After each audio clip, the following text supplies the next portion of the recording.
Welcome to Creating Connections Podcast, episode 129. I'm Mitch. And I'm Vicky. And today's topic is about creating packages. How do you do it? Do you do it? More after the break. That was nice and easy. What are you talking about? This also speaks to a much bigger issue. Providing personal solutions through understanding people. This is the Creating Connections Podcast with Gitomer Certified Advisor Mitch Taylor and Certified Personality Trainer Vicky Musni. Hi, welcome back to Creating Connections Podcast, episode 129. Today we're talking about creating packages. How do you do that, Vicky? It's interesting. I think this question has come up quite a bit, and that's why we're talking about this today. It's been being bounced around on our Sales for Event Pros Facebook page, and at least once a month we tackle a topic that's been on there. And I don't even know if we're really going to have a right answer, but I think it's definitely a conversation worth having. And over the years we've tried a lot of different things, and things that, for different services. I think for our video, those packages were definitely very different than our entertainment packages. So I guess the short answer is yes, we do have packages. I know there were some vendors that say they try to do everything a la carte, but I'll be honest, to me, that seems really overwhelming, especially if you offer multiple services and or lots of potential add-ons. So while I'm all for customization, and I think there are definitely personality types that love customization and want to, build their own package. To yellows, that sounds, really fun, and I get to pick from all of this, and it's kind of like shopping. And reds are like efficient. I'll take this, I'll take that, and I want this. It can be super overwhelming to greens. If you give a green a list of 100 different things and tell them they have to build their own, they're going to shut down, walk away, call your competitor, and go somewhere else. A blue might be the only personality that's willing to, read through that whole list and say, okay, yeah, I want this, or I have a question about that. So I think that you've got to find some kind of a balance, some kind of middle ground, in terms of having a base package and then maybe having some add-ons where people can customize it. But when you're in a meeting and you're presenting your price, you've got to give them 3 choices. And that's it. Maybe even just 2. Do you want this or that? Now, many people have talked about over the years of, putting your bare bones, what you'll go out for in your first package, adding in a few other things extra into a middle package, then putting the kitchen sink in the top package and calling the middle package the most popular package. Yep. I don't really subscribe to that belief. And here's why. Because I don't want someone to choose just the bare bones and not get the best of what we do. So I want every single event that Tailored Weddings does to have the best of what we do. But the packages are structured via the talent developed of the individual that they're hiring.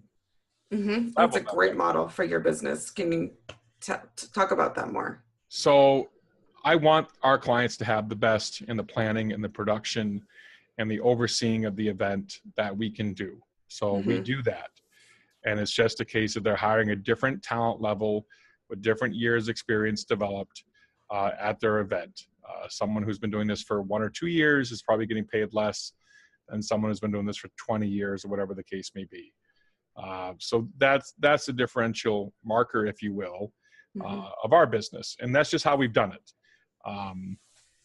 That's essentially, though, those are packages for reception entertainment, correct? Correct. Okay. And then additionally, though, you also have add-ons, right? Correct. Like they can book ceremony sound coordination and photo booth. We have 2 packages. Lighting. We have 2 packages for photo booth as well. One is more basic and one is more deluxe, if you will. Okay. And that's it. But besides that, everything else are add-ons that people can add on a photo booth. It's not like they can book it standalone. It doesn't. Okay. Depends on what they need. And I think that's something else when we talk about packages, that people are just so quick to throw out a package. What do they need? Yeah. But don't quote them just the base price package if they need something else, because you're doing them a disservice, because they may feel like, oh, well, now they're just, people can feel nickel and dimed sometimes. Yeah. And I don't want any clients feeling that way either. I think that's part of the trick though, Mitch, is putting yourself in the client's shoes. What you just said about, well, people could feel this way. Yes, you as the business owner, when you're trying to figure out how you present the services that you offer and what options you can provide, you have to go outside of yourself and step back and say, if I was hearing this information for the first time, does this make sense to me? How would this make me feel? Yes. And if you've been in your business so long that you're buried in that curse of knowledge, please talk to a friend, someone outside of your industry, but someone that you trust, a spouse if you don't, work in your business together, and say, hey, does this make sense to you? If I present this option or this option, how do you feel? Are these add-ons overwhelming or are they helpful? Get that outside perspective so you can focus on what the other person is actually feeling, and train yourself to keep thinking that way. And we both talk about that a lot. You've got to find out what the individual is truly looking for, what they actually need and want. And the biggest thing I think too is don't have more than 3. Yeah. More than 3 don't overwhelm people. 3, main packages, if you will. I mean, I think add-ons are fine. That's the model we have. But if someone's looking at a photo booth and they've got 6 different options of photo booths, no, don't confuse them. Yeah. No more than 3 packages for, whatever you're offering that client would be my recommendation.